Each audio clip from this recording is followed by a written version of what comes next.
na epístola de Paulo a Tito, Tito capítulo 2.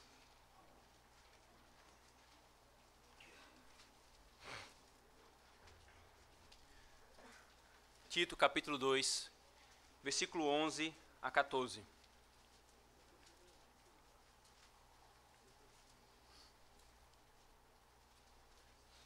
Tito capítulo 2, versículo 11 a 14. Diz assim a palavra do nosso Deus: Porquanto a graça de Deus se manifestou salvadora a todos os homens, educando-nos para que, renegadas a impiedade e as paixões mundanas, vivamos no presente século sensata, justa e piedosamente, aguardando a bendita esperança e a manifestação da glória de nosso grande Deus e Salvador Cristo Jesus, o qual a si mesmo se deu por nós, a fim de remir-nos de toda iniquidade e purificar para si mesmo um povo exclusivamente seu, zeloso de boas obras. Amém. Oremos, irmãos, mais uma vez. Senhor Deus, nós separamos esse dia para o Senhor, conforme o Senhor nos instrui na tua lei, Senhor, para sentarmos aos teus pés, todos nós, Senhor, e ouvirmos a tua santa instrução. A tua palavra nos diz, Senhor, que a nenhum outro povo o Senhor se deu a conhecer, senão o povo que o Senhor separou para si. E nós louvamos ao Senhor porque, em contraste com aqueles que não receberam a tua revelação, Pai, o Senhor os entregou e os abandonou a si mesmos. Mas o Senhor nos salvou e nos lavou por meio dessa palavra, Pai. É por essa mesma palavra, Senhor, que nos salvou, que nos regenerou, pela qual o Senhor nos trouxe a fé em Cristo, é que nós rogamos, Senhor. Ajuda-nos a entendê-la nessa noite. Ajuda-nos a amá-la, Senhor, a desejar vivê-la, Pai. Que Teu Espírito Santo opere com poder em nossos corações, Senhor, para que tenhamos proveito desse tempo de exposição da Tua palavra. Faze, Senhor, ouvido nessa noite. Em nome de Jesus nós oramos. Amém. Amém.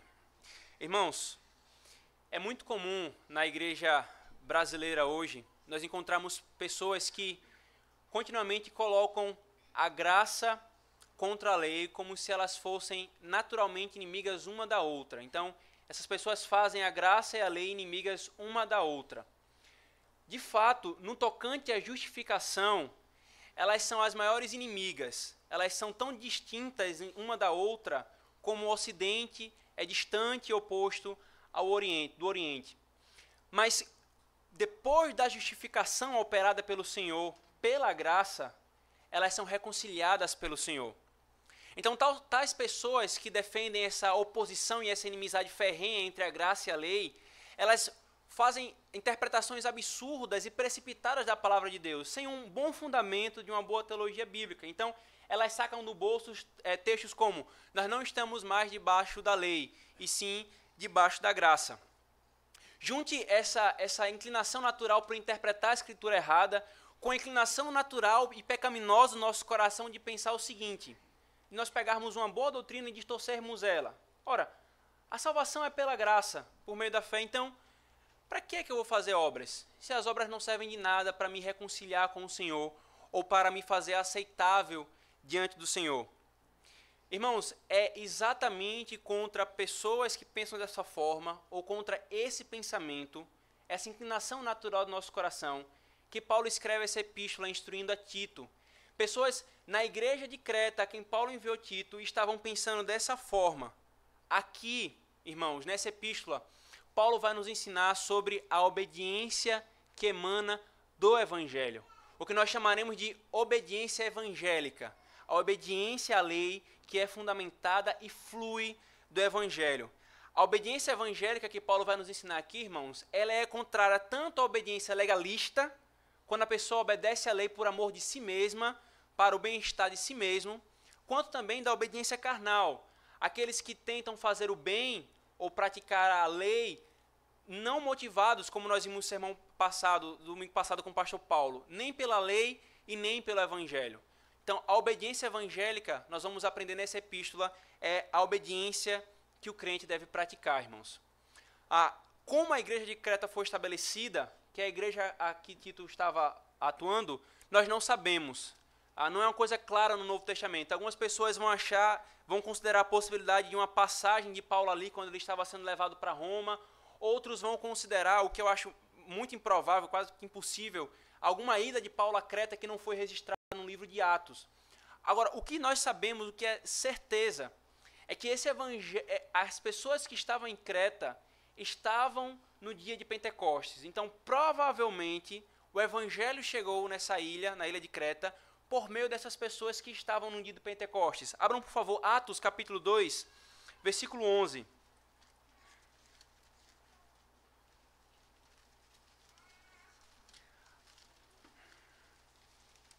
Atos capítulo 2, versículo 10 e 11.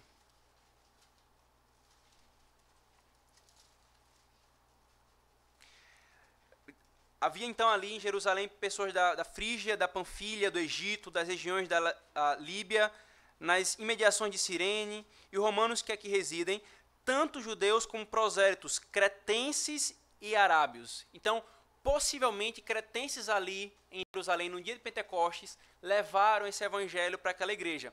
Se Paulo foi o plantador ou não, irmãos, o que nós temos de certeza aqui é que o ponto principal é que, sendo Paulo o apóstolo aos gentios e sabendo que tinha uma igreja ali que não teve instrução sólida apostólica, ele envia então Tito a fim de que Tito estabelecesse as coisas em ordem. Veja o que ele fala, por favor, em Tito capítulo 1, versículo 5.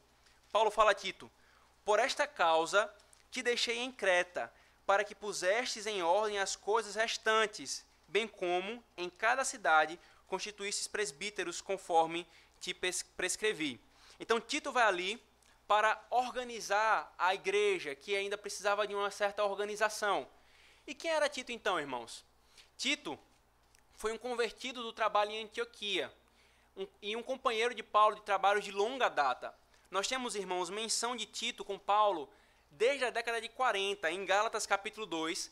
Na década de 50, Tito ainda estava trabalhando com Paulo, sendo aquele emissário que Paulo enviou à igreja de Corinto. Em 2 Coríntios 8, Paulo fala sobre isso. E na década de 60, Paulo volta a mencionar sobre Tito na segunda epístola a Timóteo, como sendo aquele que já não estava mais com ele. Então, Tito tinha pelo menos aí uns 30 anos de trabalho com Paulo. E foi esse que Paulo enviou para a igreja de Creta, a fim de trabalhar ali e organizar as coisas.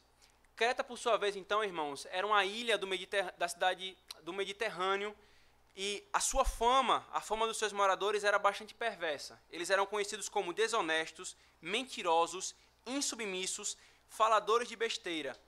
O próprio Paulo faz menção disso na epístola de Tito. E, infelizmente, haviam pessoas dentro da igreja que tinham a mesma mentalidade das pessoas de Creta. Essas pessoas da igreja de Creta, irmãos, precisavam então serem instruídas e saber que a graça salvadora conduz a uma vida fundamentada na sã doutrina e cheia de boas obras. A graça salvadora conduz o crente a uma vida fundamentada na sã doutrina e cheia de boas obras. Como Paulo então ensina isso, irmãos? Como Paulo então vai estruturando o seu raciocínio até esse texto que nós lemos? No capítulo 1, veja por favor comigo, do versículo 1 ao 4, Paulo diz que Deus estabeleceu o apostolado e a pregação como meio de manifestar a vida eterna prometida antes do tempo, para a pregação onde também repousa a nossa esperança. Do 5 ao 10, ao versículo 10, no primeiro capítulo, Paulo então ele descreve como que Tito ele tinha que estabelecer a pluralidade de presbíteros em cada igreja local. Do 10 ao 6, então, Paulo alerta Tito contra os falsos profetas, que eram impiedosos, e diz que Tito tinha que fazer calar esses falsos profetas. Agora, quando Paulo chega no capítulo 2, Paulo diz: tu, porém, ou seja, tu encontraste com esses falsos profetas, diferentemente desses falsos profetas que ensinam falsas doutrinas, você vai ensinar conforme a sã doutrina. Então Paulo passa no capítulo 2 a dizer o tipo de ensino que Tito faria para a igreja, para cada grupo da igreja, para os homens mais velhos, para as mulheres mais velhas, para os jovens e para os escravos. Tudo isso conforme a sã doutrina. E aí, irmãos, nós chegamos no versículo 11 a 14 que nós lemos nessa noite. O que Paulo quer ensinar, então, quando nós chegamos no versículo 11? Ele quer mostrar, irmãos, que a obra de Cristo é a base. A base no sentido de tanto a causa quanto a razão para a instrução e para a capacitação de todos os tipos de pessoas na igreja, a fim de que possam viver em conformidade com a sã doutrina. Irmãos, Paulo está nos ensinando que a obra de Cristo é a base para a obediência evangélica. A obra de Cristo é a base para a obediência à lei de forma evangélica. Então ele nos ensina aqui, irmãos, 4 coisas sobre a obediência evangélica. A primeira que nós vamos ver é que a obediência evangélica é fundamentada no evangelho. A segunda é que a obediência evangélica é ensinada pelo evangelho.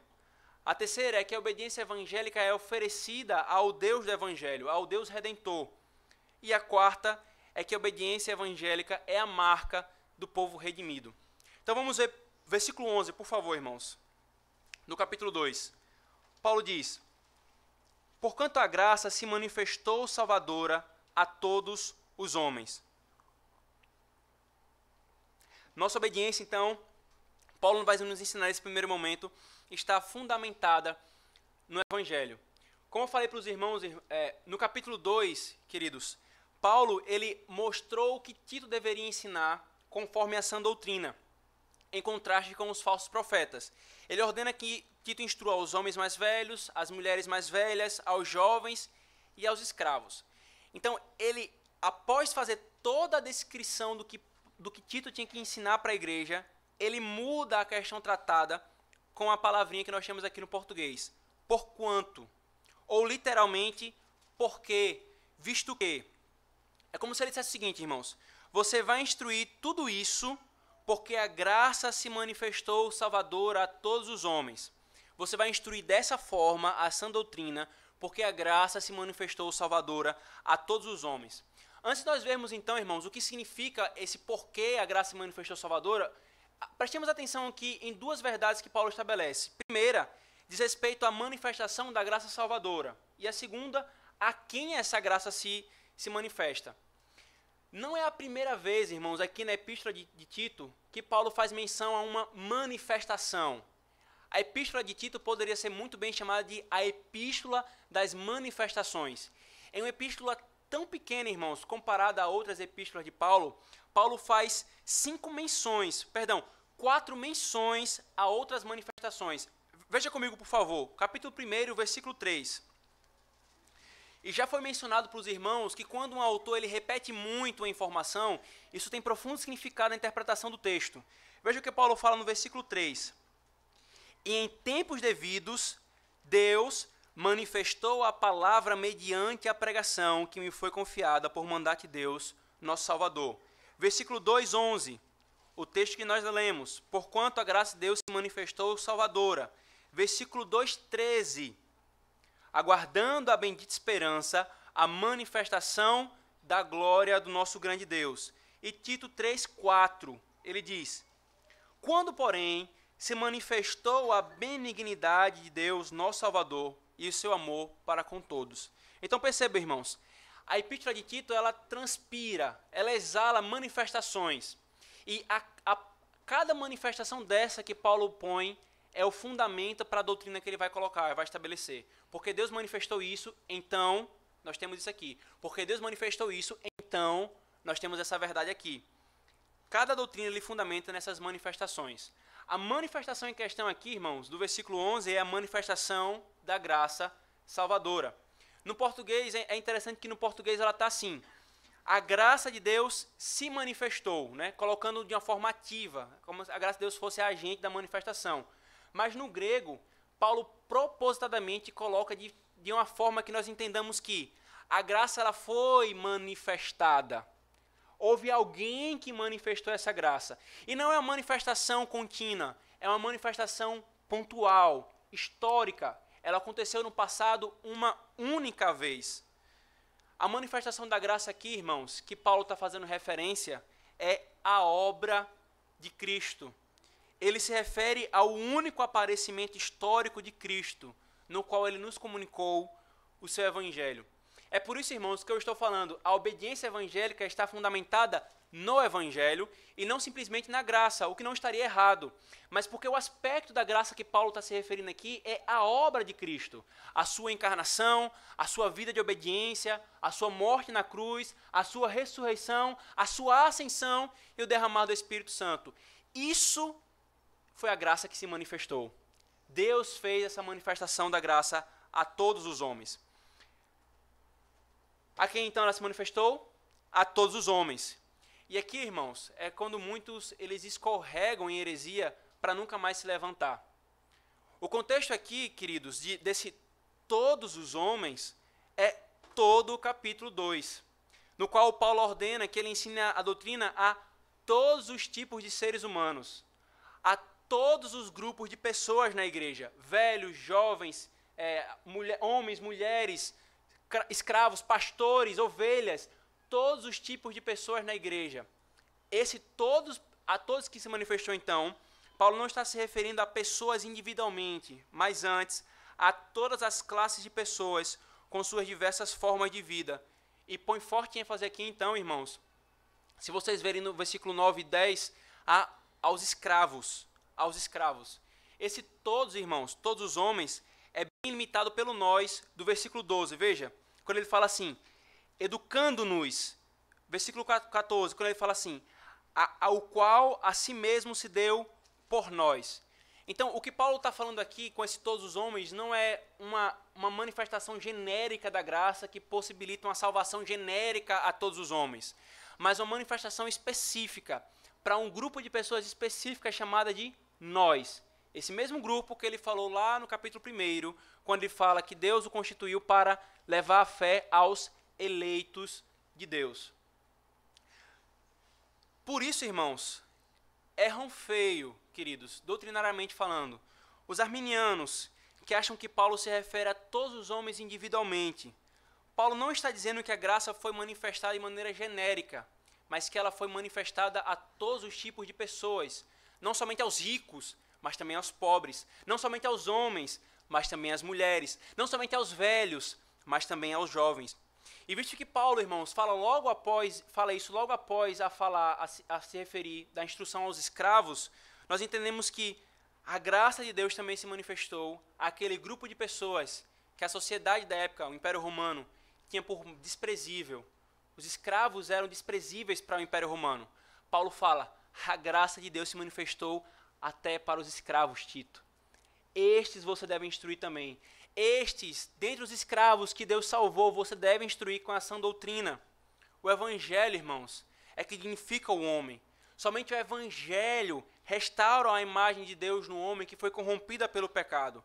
A única coisa que dignifica aqueles que são verdadeiramente oprimidos por uma sociedade ímpia não é feminismo, não é luta de classe, não é marxismo, é o Evangelho. Esse é o princípio que Paulo estabelece. Ele alcançou a todos.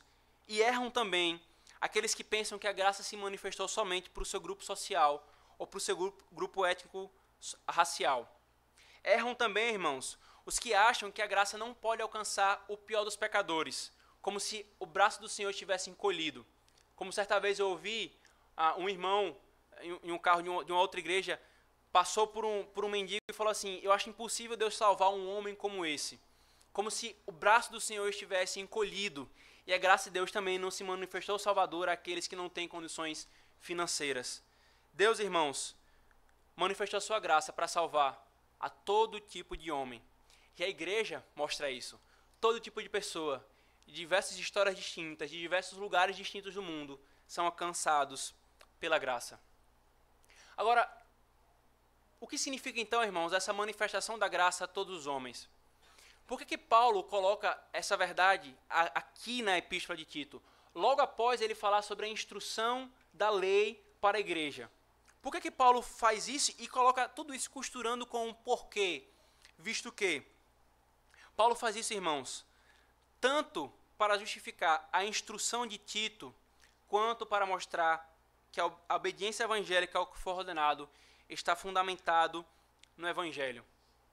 É como se Paulo dissesse o seguinte para Tito: Tito, porque a graça de Deus foi manifestada de forma salvadora, então você e os presbíteros têm base para ordenar o que foi ordenado. Porque a graça de Deus se manifestou salvadora, você e os presbíteros têm base para ordenar o que foi ordenado. Paulo havia acabado de falar que Tito tinha que ensinar a sã doutrina, tinha que ensinar a lei para a igreja. Então, Tito ordena e ensina. Mas aí surge uma pergunta: como então? Como esperar resultado? Com que base eu posso ordenar? Na verdade, irmãos, essa é a angústia de todo pastor que procura a fidelidade. De todo pastor que quer pregar a palavra do Senhor fielmente. O pastor pode pensar: Senhor, eu ensino a tua palavra, mas como esperar mudança no coração dos meus ouvintes se nem eu consigo mudar o meu próprio coração? Ou então, eu ensino, Senhor, a tua palavra, mas como não colocar sobre a tua igreja um peso da lei que é indevido para aqueles que estão debaixo da tua graça? Como não ser legalista?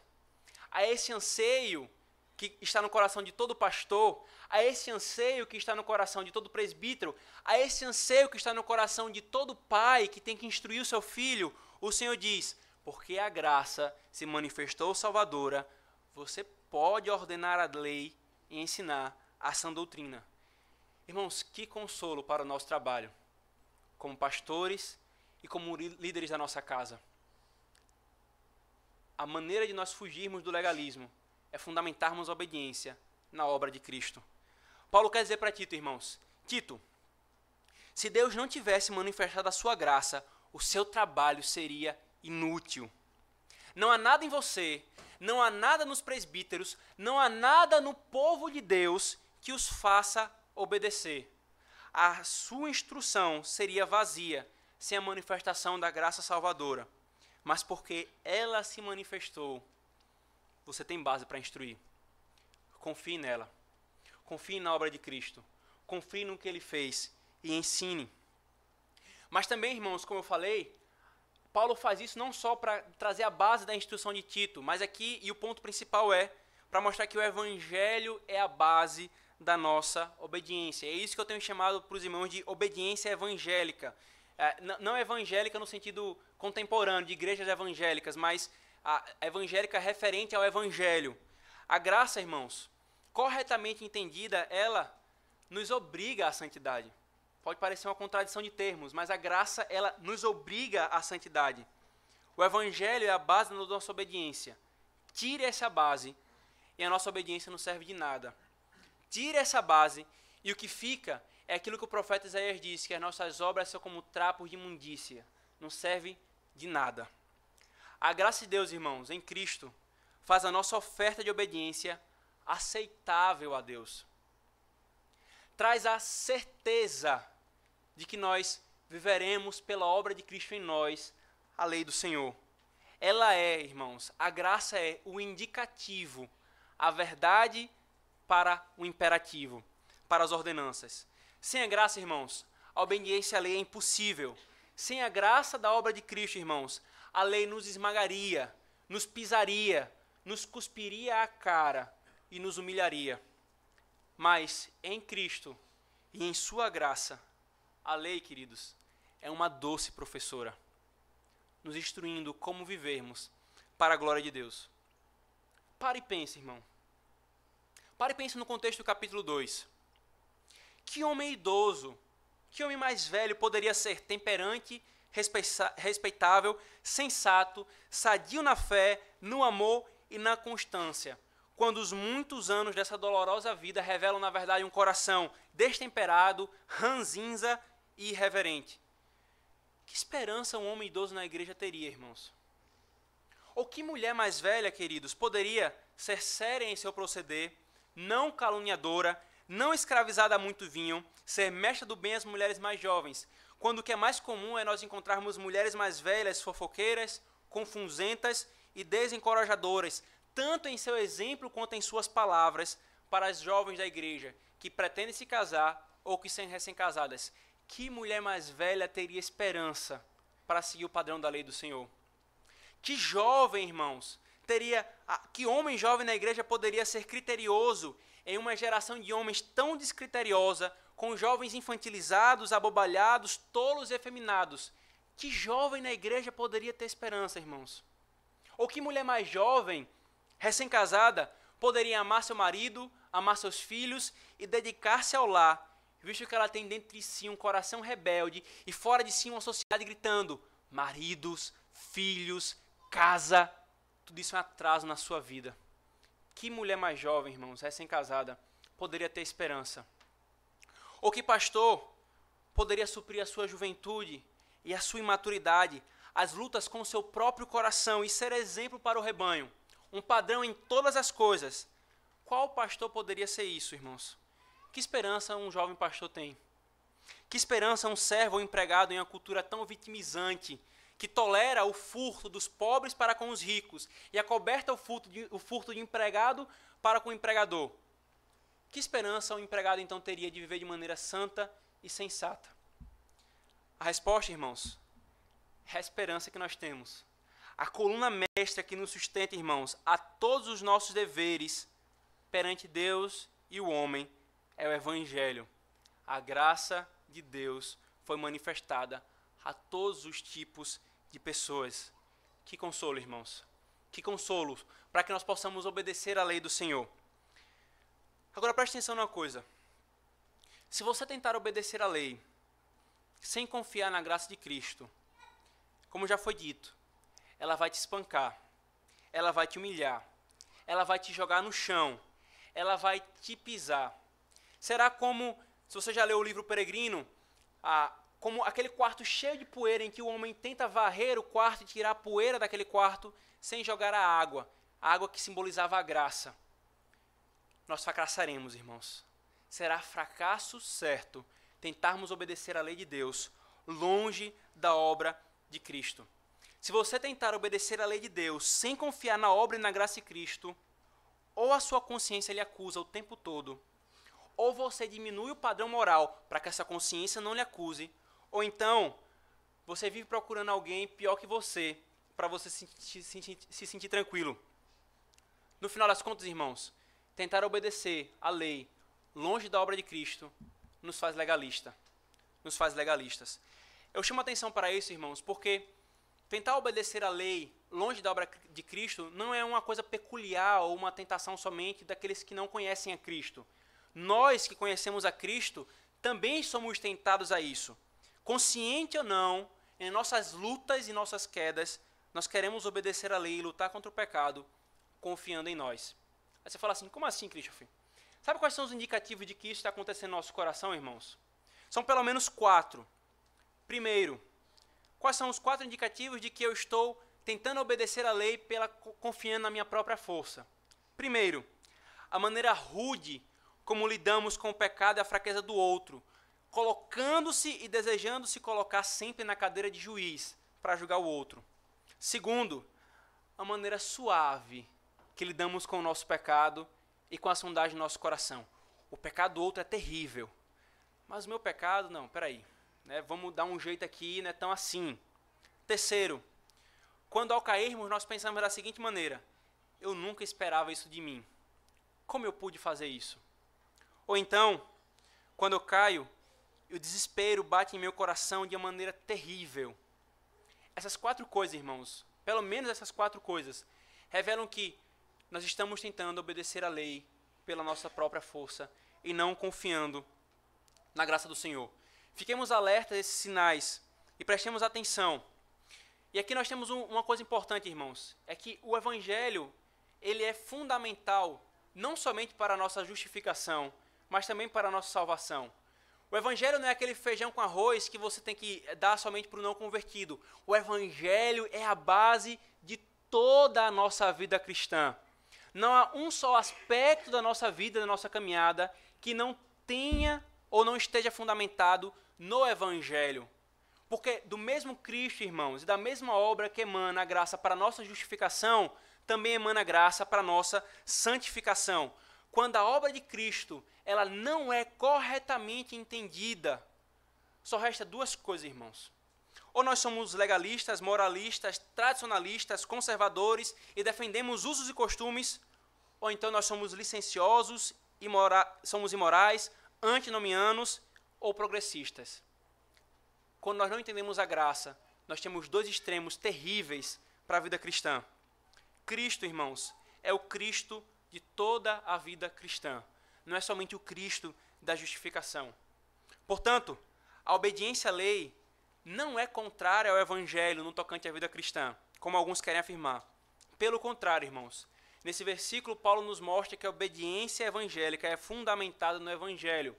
Como diz a nossa confissão de fé, no capítulo 19, seção 7ª. A confissão de fé cita esse texto de 2 Timóteo, dizendo: os supracitados usos da lei, e aqui ela está se referindo ao uso didático, a lei instruindo o crente como viver em maneira santa, não são contrários à graça do Evangelho, mas suavemente condizem com ela, pois o Espírito de Cristo submete e habilita a vontade do homem a fazer livre e alegremente aquilo que a vontade de Deus revela na lei e que requer que se faça. Portanto, irmãos, a primeira coisa que Paulo nos ensina aqui é que a nossa obediência evangélica ela é fundamentada no Evangelho. Agora, a segunda coisa, irmãos, que Paulo nos ensina é que a obediência evangélica ela é ensinada pelo Evangelho. Veja, por favor, o versículo 12 do capítulo 2.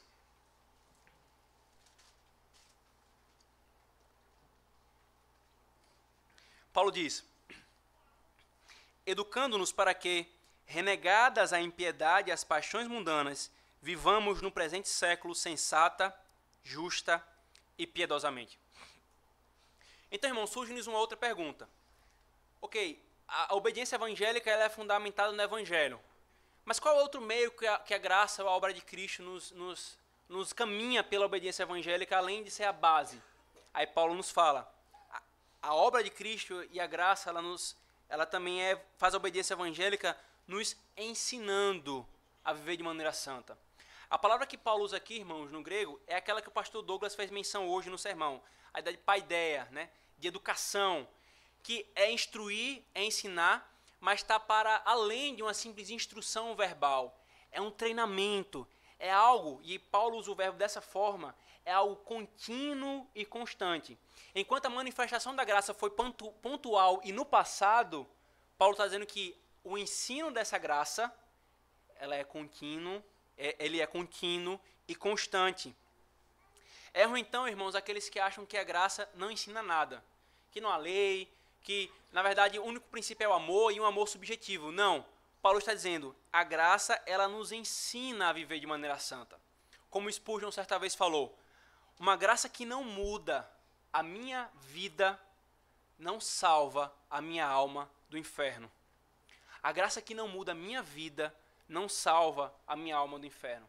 E Spurgeon, então, comentando esse texto, ele diz o seguinte, Calvino ele diz, Paulo quer dizer que a própria graça de Deus nos instruiria a ordenar nossas vidas corretamente. Alguns estão prontos a converter a pregação do Evangelho da Misericórdia em pretexto para viver licenciosamente. Mas a revelação da graça de Deus, inevitavelmente, traz consigo exortações para um viver piedoso, um viver santo. Paulo, então, irmãos, nos mostra como essa graça ela nos educa, como ela nos ensina. E ela nos ensina de duas formas. Nós temos aqui dois aspectos dessa instrução. O primeiro é o positivo e o segundo é o negativo.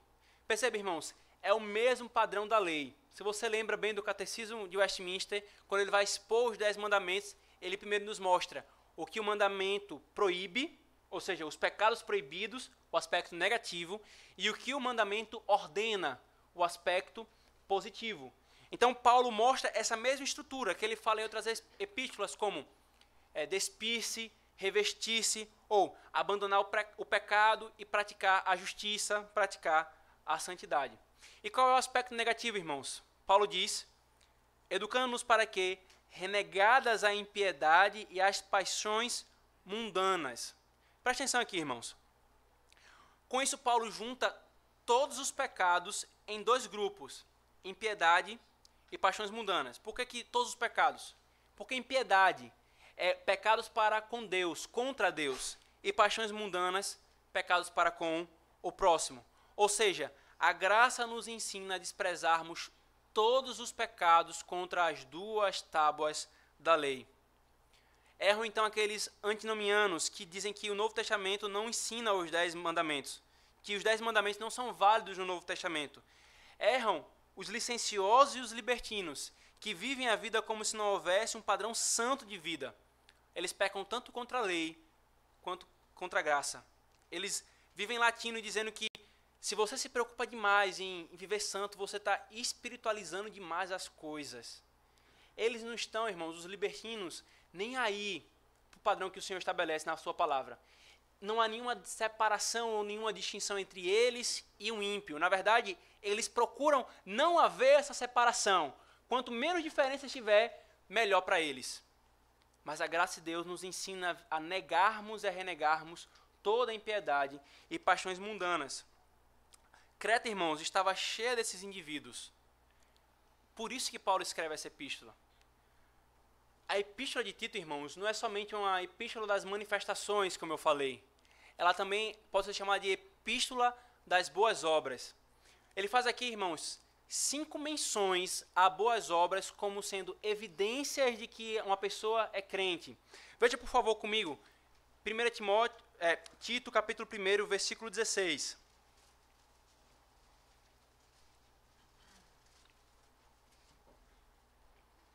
Paulo, falando dos falsos profetas, ele diz: no tocante a Deus, professam conhecê-lo, entretanto, o negam como? Por suas obras, e por isso são abomináveis, desobedientes e reprovados para toda boa obra. Paulo vai repetir lá, capítulo 2, versículo 14. O qual assim mesmo se deu por nós, a fim de redimir-nos de toda impiedade e purificar-nos para si mesmo, um povo exclusivamente seu, zeloso de boas obras. 3:8. Fiel é esta palavra, e quero que no tocante a estas coisas, faças afirmação confiadamente, para que os que têm crido em Deus sejam solícitos na prática de boas obras. E 3:14. Agora, quanto aos nossos, que aprendam também a distinguir-se nas boas obras a favor dos necessitados, para não se tornarem infrutíferos. Portanto, irmãos, Paulo mostra aqui que as boas obras são aquilo que distingue o crente visivelmente do ímpio. E é a essas boas obras que o Evangelho nos ensina. E aqui eu preciso lembrar de uma coisa, irmãos, que boas obras na Escritura Sagrada não é o conceito simplista que nós temos pelo romanismo e pelo espiritismo, que limita boas obras a ações sociais, a cuidar dos pobres. Boas obras, ela vai muito além do que isso. Na Escritura Sagrada, boa obra é toda obra de obediência à boa lei de Deus. Como diz a nossa confissão de fé no capítulo 16, boas obras são somente aquelas que Deus ordena em sua santa palavra, não as que, sem a autoridade dela, são aconselhadas pelos homens, movidos de um zelo cego ou sob qualquer pretexto de boa intenção. Então, Paulo, a nos mostrar que a lei nos ensina a renegar todo o pecado, ele diz também que a graça nos ensina a abraçar toda a justiça, toda a santidade, que é o aspecto positivo. Veja o que ele diz aqui, irmãos, no versículo 12 ainda. Renegadas a impiedade e as paixões mundanas, então vivamos no presente século sensata, justa e piedosamente. Paulo diz, irmãos, que essa obediência que a graça nos ensina, ela é uma obediência no presente. Não apenas, ele abertamente fala, vivamos no presente século, mas ele também diz no versículo 13, enquanto nós estamos aguardando a bendita esperança, ou seja, ela é no presente, mas também ela é constante. A obediência evangélica, irmãos, ela é constante. Um hipócrita, ou a falsa obediência, ela procura obedecer de maneira momentânea. Ela procura obedecer em alguns momentos, ou para ser visto pelos outros, ou então para nutrir o seguinte pensamento: pronto, já fiz a minha parte, já fiz o que tinha que ser feito. Mas a obediência evangélica, ela percebe que precisa buscar constância na obediência diante do Senhor, continuar crescendo na graça e no conhecimento do Senhor, irmãos. A falsa obediência, ela é momentânea, mas a obediência evangélica, ela é constante. E o que o Paulo nos ensina aqui, irmãos, é que a graça, ela não apenas nos prepara para a era que há de vir, mas ela também nos prepara para a era presente, para hoje. Nós somos salvos pela graça não somente para vivermos em santidade na eternidade, né? Quando nós somos glorificados, então nós vamos nos preocupar com santidade. Não, Paulo diz, já na era presente, a graça lhe instrui. Aliás, irmãos, a maneira como eu vivo na era presente mostra se a era futura é o meu lugar ou não. Enquanto a graça ela capacita o crente a viver em santidade na era presente, o ímpio vive para pecar. Mas também, irmãos, a obediência, ela não é apenas para o presente, mas ela tem um aspecto escatológico, isto é, ela olha para o futuro, ela olha para frente, ela olha para aquilo que Paulo fala aqui no versículo 13, aguardando a bendita esperança e a manifestação da glória do nosso grande Deus e Salvador, Cristo Jesus. Paulo falou dessa esperança no capítulo 2, no capítulo 1, irmãos, versículo 2, quando ele diz assim, a esperança da vida eterna. A esperança da vida eterna. Paulo está querendo dizer, Tito, os crentes precisam entender que a obediência ela é no presente, mas ela olha para o futuro. Ela não perde de vista a sua esperança da vida eterna, irmãos. Quando a esperança da vida eterna está gravada em nossos corações, irmãos, ela nos leva a nenhuma outra coisa senão a obedecermos a palavra de Deus. Pois quando o Senhor promete a esperança, irmãos, promete a vida eterna para nós, Ele nos tira desse mundo, tira a raiz do nosso coração desse mundo e coloca na eternidade. Eu obedeço porque eu tenho uma esperança bendita. Há uma ilustração, queridos, que é bem conhecida, e aqui no Brasil foi popularizada pelo Franklin Ferreira. No dia 6 de junho de 1944, aconteceu na Segunda Guerra Mundial aquilo que a gente chama de Dia D. Foi uma batalha que foi travada na França, na praia de Normandia, uma batalha importantíssima. Depois dessa batalha, que começou-se a derrubar todo o exército alemão, aconteceu no dia V a vitória final. Então, o dia D foi a primeira batalha importantíssima na Segunda Guerra Mundial, que já sinalizou a vitória. E no dia 8 de maio de 1945, aconteceu o dia V, que foi o dia da vitória, da redenção final dos alemães. Da mesma forma, irmãos, na vida cristã já aconteceu o dia D, quando Cristo morreu na cruz e ressuscitou e triunfou sobre os nossos inimigos. Ele lutou a batalha que nos deu a vitória. Mas nós aguardamos ainda o dia V, quando ele voltará e consumará plenamente essa vitória. Nós trabalhamos na obediência à lei, na obediência evangélica, porque já aconteceu o dia D. O soldado que tem a esperança da vitória, ele não relaxa na luta, na guerra. Pelo contrário, um vira para o outro e fala assim, vamos, a vitória está garantida, vamos lutar porque nós estamos voltando para casa, vamos porque a vitória já está ganha, o nosso general ganhou essa batalha e nós precisamos caminhar até o final. Os israelitas, irmãos, sabiam que não seriam por sua própria força que ganhariam a terra prometida, mas o Senhor que a daria para eles. Ainda assim o Senhor falou, lutem, vão e lutem, porque a esperança da vitória, irmãos, motiva para a luta. E é isso que o Senhor nos dá. Quando a obediência evangélica, ela ora para a esperança da vida eterna, nós lutamos então em obediência. Não para conquistar a vitória, essa vitória já foi conquistada, mas porque ela nos foi garantida. E nós caminhamos então em obediência. O homem que não tem essa esperança, ou o crente que não a considera, vive para esse mundo como se não houvesse amanhã. Como se não houvesse um amanhã. O nosso maior incentivo para crescermos em santidade, irmãos, é a esperança da ressurreição. Ao olharmos para ela, nós não ficaremos exaustos. E se porventura ficarmos exaustos, nós poderemos dizer como um profeta, a minha força se renova no Senhor, porque eu espero no Senhor. Porque no Senhor está a minha esperança. É nisso, irmãos. Em meio às nossas lutas e desesperança, as nossas lutas contra o pecado e quedas e tropeço, é nisso que nós encontramos força para obedecermos ao Senhor. É a instrução da graça. Olhe para a vitória que o Senhor lhe deu. Olhe para a manifestação e a esperança que Ele lhe deu da vida eterna. Agora perceba uma coisa, irmãos. No versículo 13, Paulo fala de uma outra manifestação. A manifestação da glória de Deus. Perceba a ordem das coisas aqui, irmãos. Primeiro, a graça de Deus se manifesta. Para quê? Para habilitar os homens à obediência. Depois, a glória de Deus se manifesta. Para quê?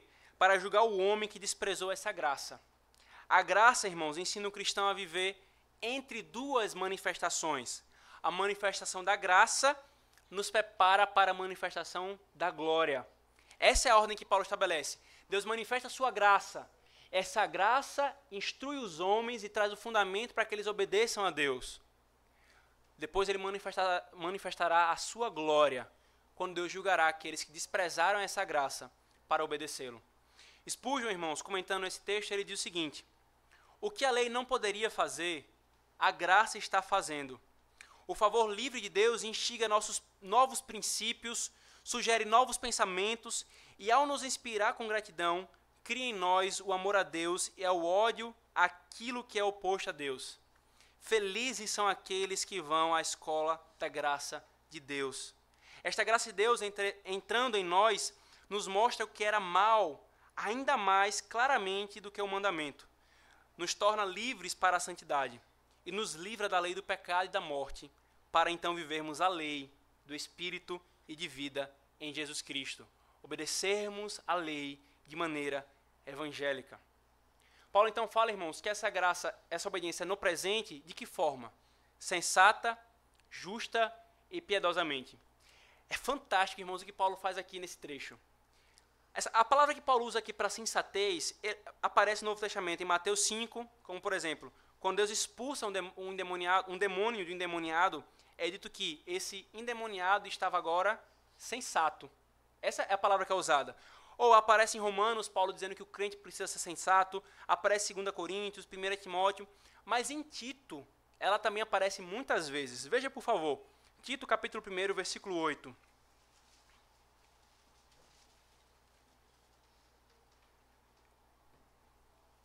Paulo falando dos presbíteros, que ele seja então hospitaleiro, amigo do bem, sóbrio, essa mesma palavra aqui no grego, justo, piedoso e que tenha domínio de si. Capítulo 2, versículo 2. Quanto aos homens idosos, que sejam temperantes, respeitáveis, sensatos, sadios na fé, no amor e na constância. 4 a 6. A fim de instruírem as jovens recém-casadas a amarem seus maridos e seus filhos, a serem sensatas, honestas, etc.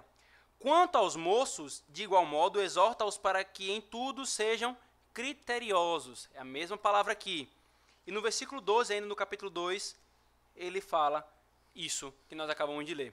Portanto, irmãos, essa sensatez, ela permeia a nossa postura enquanto crentes, a nossa postura enquanto povo de Deus. Dos presbíteros aos jovens, a graça diz: viva de maneira sensata, viva de maneira sóbria. Mas especificando mais ainda, Paulo diz: justa e piedosamente. Justa e piedosamente, irmãos, é exatamente o contrário de impiedoso e paixões mundanas. A justiça, ela é feita para com o homem. A piedade, ela é feita para com Deus.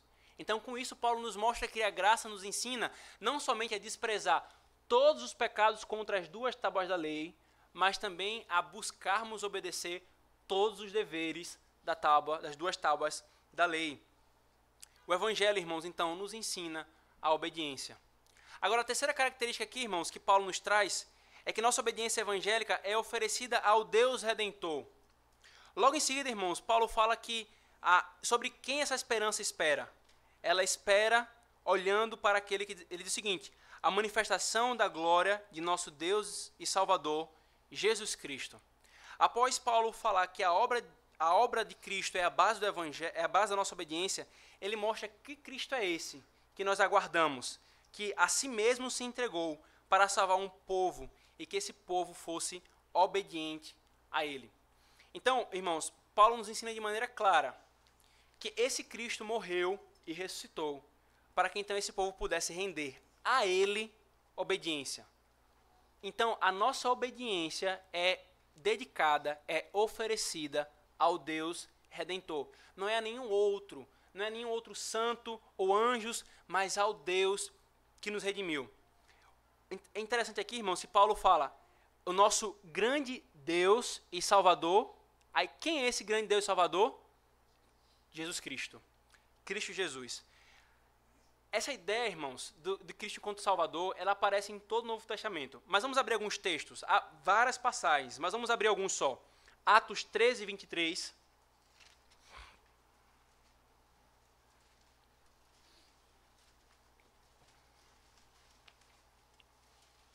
Atos 13, 23 diz: da descendência deste, isso é, de Davi, conforme a promessa, trouxe Deus a Israel o Salvador, que é Jesus. Filipenses 3, 20, por favor, irmãos. Filipenses 3, 20.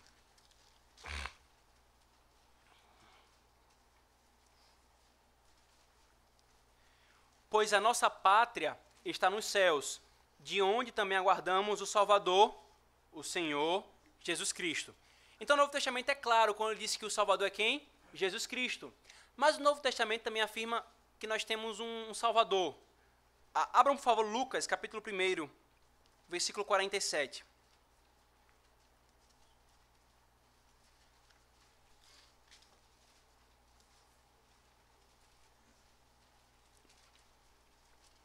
No Cântico de Maria, ela diz o seguinte: então disse Maria, a minha alma engrandece ao Senhor, e o meu espírito se alegrou em Deus, meu Salvador. Aí uma pessoa desavisada que não conhece, vai pensar assim, quem é o Salvador? É Deus ou é Jesus Cristo? É Deus Pai ou é Jesus Cristo? Ou são mais de um Salvador? Essa é a glória da Trindade, irmãos. Paulo está mostrando que Jesus Cristo é Deus. Deus é o Salvador. Jesus Cristo é o Salvador. Esse é o princípio aqui, irmãos, que nós temos, que nosso catecismo nos ensina, quando ele diz, na pergunta 11 do Catecismo Maior, de onde se infere que o Filho e o Espírito Santo são Deus igual ao Pai? A Escritura revela que o Filho e o Espírito Santo são Deus igual ao Pai, atribuindo-lhes os mesmos nomes, os mesmos atributos, obras e culto que só pertencem a Deus. Então, quando Paulo diz que Jesus Cristo é o Deus e Salvador, ele está dizendo, esse Redentor que operou a obra de redenção, ele é plenamente Deus e plenamente homem. Esse Redentor voltará em manifestação de glória, plenamente Deus e plenamente homem. Mais uma vez, irmãos, isso é um tema muito importante na Epístola de Tito. Veja o que Paulo fala na Epístola de Tito ainda. 1 Tito, capítulo 1, versículo 3 e 4. E em tempos devidos manifestou a sua palavra, mediante a pregação que me foi confiada, por mandato de Deus, nosso Salvador, a Tito, verdadeiro filho, segundo a fé comum, graça e paz da parte de Deus Pai de Jesus Cristo, nosso Salvador. Paulo fala isso de novo, capítulo 4. Quando, porém, se manifestou a benignidade de Deus, nosso Salvador. E no versículo 6 do capítulo 3, que ele derramou sobre nós ricamente por meio de Cristo, nosso Salvador. Então Paulo mostra que esse Salvador Redentor a quem nós oferecemos obediência é Jesus Cristo, plenamente Deus, plenamente homem. O que já foi ensinado pelo pastor Paulo, irmãos, no sermão do domingo passado, é que se esse Cristo não fosse plenamente Deus, a obra da redenção não valeria de nada. Se ele não fosse plenamente homem, a obra da redenção não valeria nada. E Paulo então mostra que esse é o Deus a quem nós rendemos obediência. Ele é plenamente Deus e plenamente homem. Então, qual é a finalidade da obra desse Redentor, desse Deus Salvador? Ele diz, versículo 14, o qual a si mesmo se deu. Com qual finalidade? A fim de remir-nos de toda iniquidade e purificar para si mesmo um povo exclusivamente seu, zeloso de boas obras. Portanto, irmãos, Cristo ele operou a sua obra de redenção visando nos remir, isto é, perdoar os nossos pecados e nos purificar para nos habilitar à obediência. É a mesma estrutura do Salmo 138, quando o salmista diz, Israel, espera em Deus, que é o teu Redentor e o teu purificador. Esse é o Deus que redimiu e purificou Israel, irmãos. Paulo traz aqui duas imagens da antiga aliança. Uma imagem do pagamento de um resgate, a redenção, no qual Cristo é o próprio pagamento em nosso lugar. Como nós lemos no breve catecismo hoje, ele exerce o seu ofício de sacerdote, oferecendo a si mesmo. Uma verdade que Paulo repete em vários outros textos da Escritura Sagrada e que o próprio Senhor Jesus Cristo diz acerca de si mesmo. Eu vim para me entregar em favor do meu povo. Mas Paulo também traz a imagem da purificação. E eu queria apelar para essa imagem, irmãos, especificamente. Ezequiel 37, por favor. Ezequiel 37. A verdade que Paulo fala aqui em Tito, capítulo 2, ela foi ensinada em Ezequiel, capítulo 37 e 36. Versículo 23.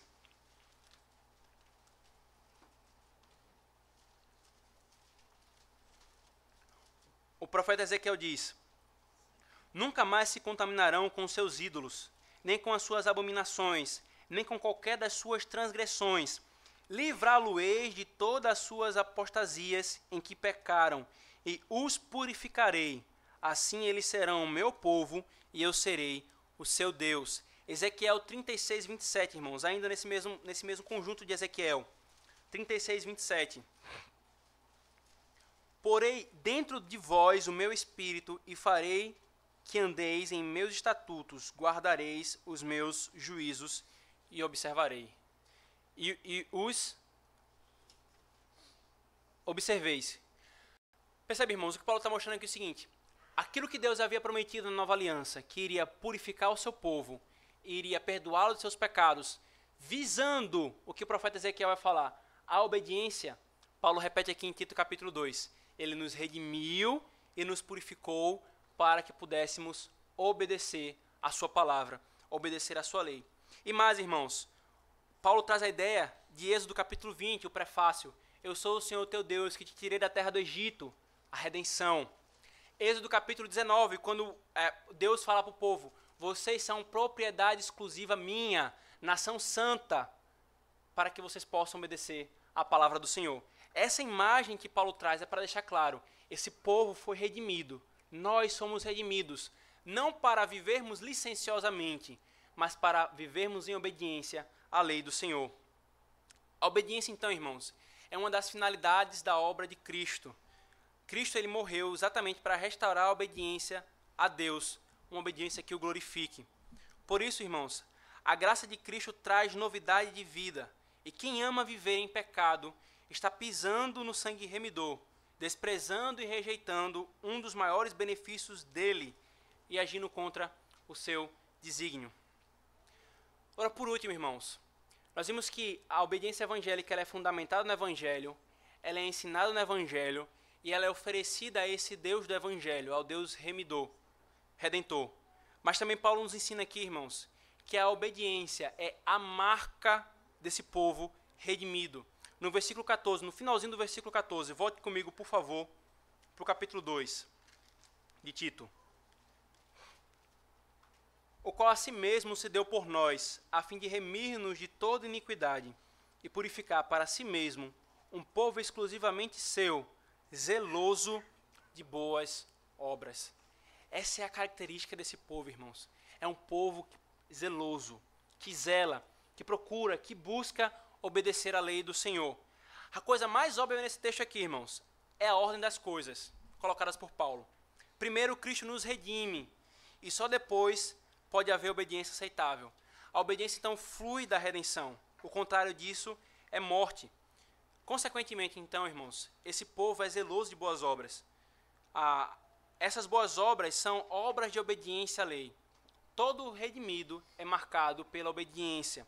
Veja, então, o excelente resumo que a nossa confissão de fé faz sobre isso no capítulo 16. Ela diz: estas boas obras, feitas em obediência aos mandamentos de Deus, são o fruto e a evidência de uma fé viva e verdadeira. Por elas, os crentes manifestam a sua gratidão, robustecem a sua confiança, edificam os seus irmãos, adornam a profissão do Evangelho, tapam a boca dos seus adversários e glorificam a Deus, cuja feitura são criados em Cristo Jesus para isso mesmo, a fim de que, tendo seu fruto em santificação, tenham no fim a vida eterna. Perceba que a confissão está falando aqui, irmãos. Nós temos na nova obediência à lei, primeiro, ela é fruto da fé.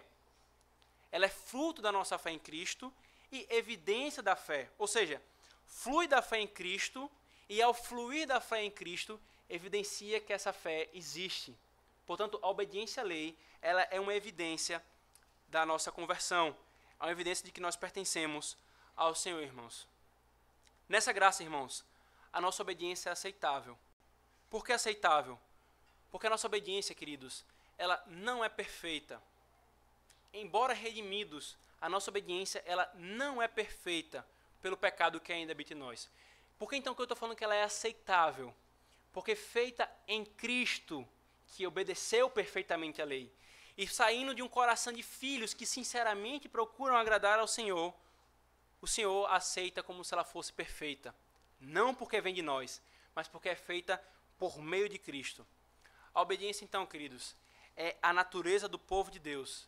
Ele foi recriado para isso. Ele foi redimido para isso.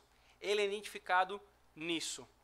Portanto, crente, se você tem sido negligente na obediência ao Senhor, hoje o Senhor te chama a acordar do sono e procurar obedecê-lo em tudo que Ele ordena você em sua palavra, não confiando em sua força, mas confiando na graça de Cristo que foi manifestada a todos os homens, a todos nós, todos os tipos de pessoas da igreja, têm o consolo e a certeza de que podem obedecer à lei por causa da graça que foi manifestada. Agora, se você não pertence a Cristo, mas ainda assim acha que pode agradar a Deus com as suas obras, você está enganado. Você está enganado. Você precisa dessa graça para que seja aceito por Deus e suas obras tenham algum valor diante de Deus.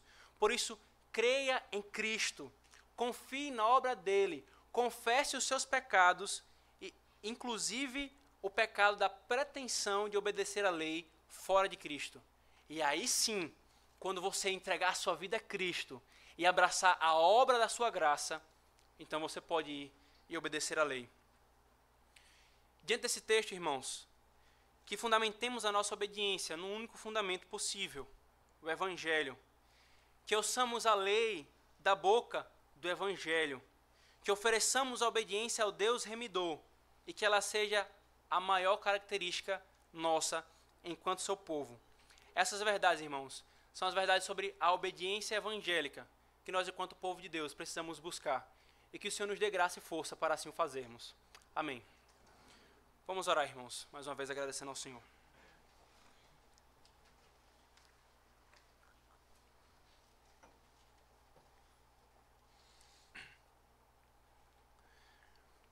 Senhor Deus, nós te louvamos por essa porção da Tua palavra, Senhor. A Tua palavra nos mostrou em Gênesis capítulo 2 que o Senhor entrou em pacto conosco, Senhor, chamado pacto de obras, e que nós, Senhor, representados em Adão, falhamos. Nem quando nosso coração, Senhor, era justo, reto diante do Senhor, nós conseguimos obedecer a Tua lei, Pai. Então o Senhor firmou um novo pacto com Cristo e nele conosco. E Cristo veio como nosso segundo Adão, o representante dos eleitos de Deus, de todo aquele que confia nele como seu Redentor, e operou a obediência perfeita à lei que nós não poderíamos operar, Senhor. Obrigado, Senhor, porque nele, Pai, nós encontramos a base para que então, sendo restaurados como novos homens, Senhor, possamos obedecer a Tua lei. Obrigado porque a Tua obra, Cristo Jesus, é a base, a Tua obra nos ensina, a Tua obra nos mostra a quem nós devemos render a nossa obediência, e a Tua obra nos mostra que nós devemos ser marcados por essa obediência, Pai. Obrigado por essa instrução, e nós rogamos diante do Senhor, tem misericórdia de nós. Nos ajuda, Senhor, a não sermos como filhos hipócritas, Pai. Nos ajuda a não darmos falso testemunho acerca da Tua obra redentora em nossas vidas, mas que possamos viver a Tua lei confiados na Tua graça, Senhor, para que o Teu nome seja glorificado e como o Senhor mesmo nos ensinou, para que os homens vejam as boas obras e glorifiquem ao vosso Pai que está nos céus. Nós rogamos por isso, Senhor. Em nome de Jesus. Amém.